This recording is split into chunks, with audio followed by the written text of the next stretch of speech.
Hey everyone, running a chiropractic and wellness practice, we tend to see a lot of people in pain, obviously. So with that, quite often comes, patients who've had prior challenges with painkillers and addiction issues. The challenge with that is quite often they're not really getting to the root cause. So if they have a pinched nerve, bulging disc, pulled muscle, they're just masking the particular symptom. They're not getting to whatever internally was impinging the nerve, and then ultimately they're either aggravating it more, developing addiction issues, or letting the underlying problem that's causing their initial pain degenerate in advance, so they still have the problem. On top of that, these days, I think too many people are actually getting medications a little bit too easily, especially as it relates to painkillers. Really, according to the American College of Physicians, patients should not be getting painkillers as a first line of defense. So if your doc is doing that, they should be watching the new release, and this is just within the last several months, stating that that should be a last resort. So, the problem is once people tend to go down that path, many of them will get cut off at some point. And if you're addicted, you're going to start to opt for other things. Around our area here, I'm sure too many of us know too many people now who've started getting hooked on, let's say things like heroin. It's cheaper, it's easier to get, and it gets a similar high. So somebody who now once had back pain will start going down that path, could change their life entirely.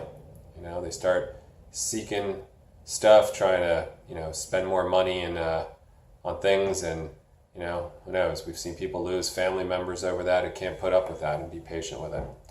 So it's definitely a big game changer. Just want to share a couple stats here.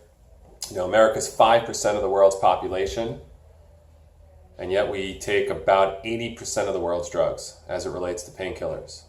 So there can't be a reason that Americans have more pain than other countries, but yet we're taking a significantly different amount. There is a definite push by pharmaceutical companies to promote this because it is very profitable. But the reality is it's not a great long-term solution, and there's a lot of risks and side effects to getting hooked on painkillers. The CDC reports that in 1999, the amount of prescription opioids sold in the U.S. nearly quadrupled. And there has not been an overall change in the amount of pain that Americans report. Deaths from prescription opioids have more than quadrupled since 1999 as well.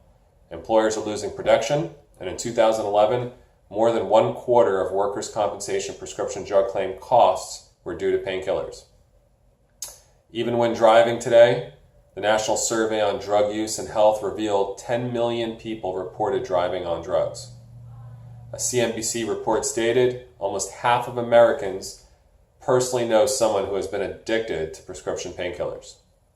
About half of the country. Perhaps even more concerning is that people who have abused prescription painkillers reported getting them from friends or relatives. The problem is, many of you don't know that sharing opioids is a felony.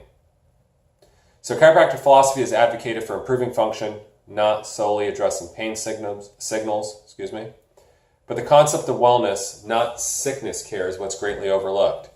Get to the root cause. Masking your pain is not a long-term solution.